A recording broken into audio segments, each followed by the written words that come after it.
À plus de 4000 mètres sous la glace de l'Antarctique, se cache une mer d'eau douce, un lac immense, isolé de l'atmosphère terrestre depuis au moins 15 à 20 millions d'années. Un lac si ancien, si inaccessible, qu'il pourrait contenir des formes de vie totalement inconnues. Son nom, le lac Vostok.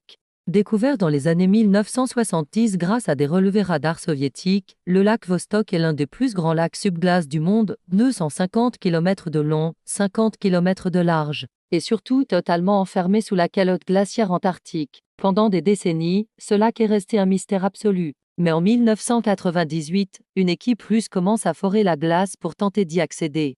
Leur objectif, extraire un échantillon propre, sans contaminer cette eau ancienne. En 2012, après plus de 30 ans d'efforts, les scientifiques atteignent enfin le haut du lac.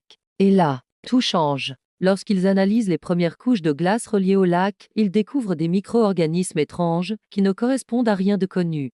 Des bactéries capables de survivre à des pressions extrêmes dans un environnement dépourvu d'oxygène à une température glaciale, et surtout isolées depuis des millions d'années. Officiellement, la découverte est qualifiée d'intéressante. Mais très vite, les publications sont discrètes. Données sont modifiées, et plusieurs résultats d'analyse sont retirés. Pourquoi tant de prudence? Pourquoi ce silence? Certains chercheurs pensent que l'équipe russe a trouvé plus qu'un simple microbe. Peut-être un écosystème complet, indépendant de toute lumière solaire, fondé sur une chimie inconnue, voire une forme de vie complexe évoluée différemment de tout ce que l'on connaît. Et puis il y a les spéculations plus troublantes.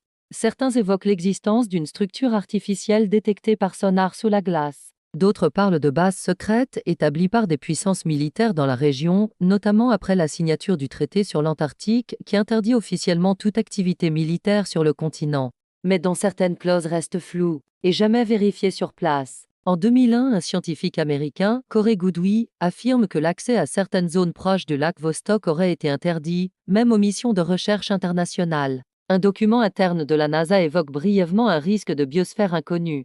Depuis, plus aucune expédition ne semble avoir atteint la couche active du lac. La question reste donc entière: que cache vraiment le lac Vostok?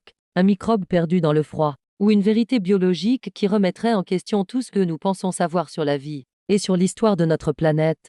Pour certains, ce lac n'est qu'un laboratoire naturel unique, une machine à remonter le temps biologique. Pour d'autres, c'est une porte close vers un monde dont nous ne sommes peut-être pas encore prêts à découvrir les secrets.